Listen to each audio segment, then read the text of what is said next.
Hey y'all, it's your favorite hope dealer, kingdom coach, and change motivator. And I wanted to share a conversation with you all that I had with the Lord at 1 a.m. this morning. I was talking with God about some of my fears and how they keep coming back. And I thought I was over that, but it's still subtly there. And God began to show me prison guards. And the prison guards were going to transport prisoners. And so they went up to the cell to unlock the doors, to get the prisoners out, to take them somewhere. But as they were walking back, as the guards and the prisoners were walking down the hallway, the prisoner had the gun to the guard's head while in handcuffs. But the guard was still in control. The guard was still telling the prisoner where to go, even though he was being held hostage. And I was like, God, that's silly. Doesn't make any sense. Why is the prisoner listening to the guard, but the prisoner has the gun and the guard is in control? Why does the prisoner have a gun to his head? And God was like, well, that's silly, but that's what you do with fear. Yes. So God said, you unlock the door for it and you have authority over it and you allow it to hold you hostage. So the gun to the head, the thoughts, and then you tell it where to go. So the fear only moves when I give it direction. I tell it where to move. So like sometimes when I think about something that I hadn't experienced in a while, like suddenly it'll just happen. Like I directed the fear to that place. And so I was like, well, God, you have more power. Why can't you just stop it? And God was like, does the warden do the work of the guards? No. The guards are an extension of the warden, and they enforce the rules that are already written. They are there to enforce the authority that was given to them through the warden. So if God was to do everything, why would he need me? Why would he need us, the guards? Okay? And so I'm like, wow, this is crazy, but God will use the foolish things to confound the wise.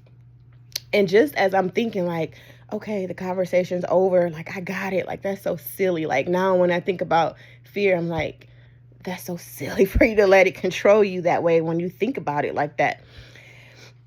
But God was like, where did the prisoner get the gun? And I was like, the guard. The guard is the only one that had the gun. So he had to get it from the guard. And as I'm thinking about it, God's like, well, what does that mean? You gave the enemy the intel of how to hold you hostage. Rather, it was something I said directly out of my mouth.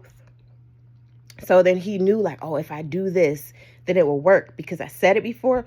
Or it was my reaction to something that he was trying to do. For example, like sometimes I might just feel like just something random. And I can either like, if I ignore it, be like, oh, it's not nothing, and I just keep going on about my day, I don't feel it anymore. It doesn't bother me. It doesn't come back. But on the days where I'm like, oh, what is that? And I start thinking about it and putting a lot of attention on it, it's like that thing grows. It grows like I'm feeding it, and it grows and it grows and it grows. So that's how we can give the enemy intel.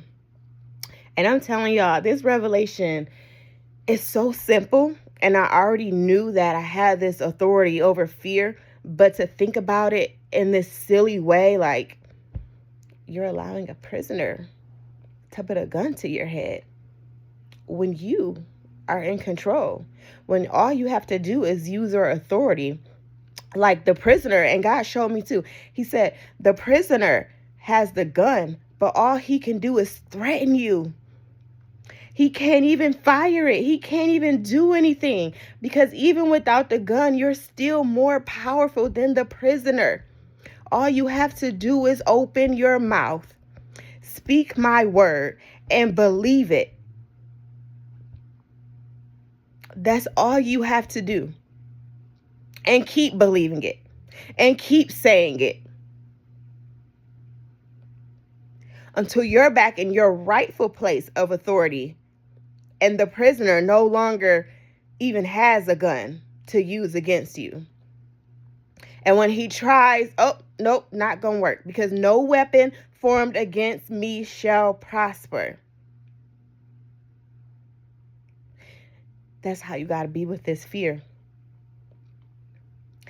And I was watching a video on Clarita's Voice about repenting, renouncing, and closing the door. I will link that video in the description box below if you feel like you need to do that and you want more help and you want to know how to close the door on this thing.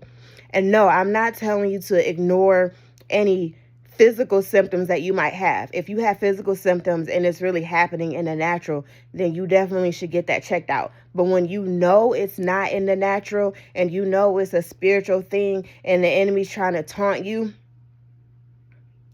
use your weapon. Use your authority. Your weapon is the word of God.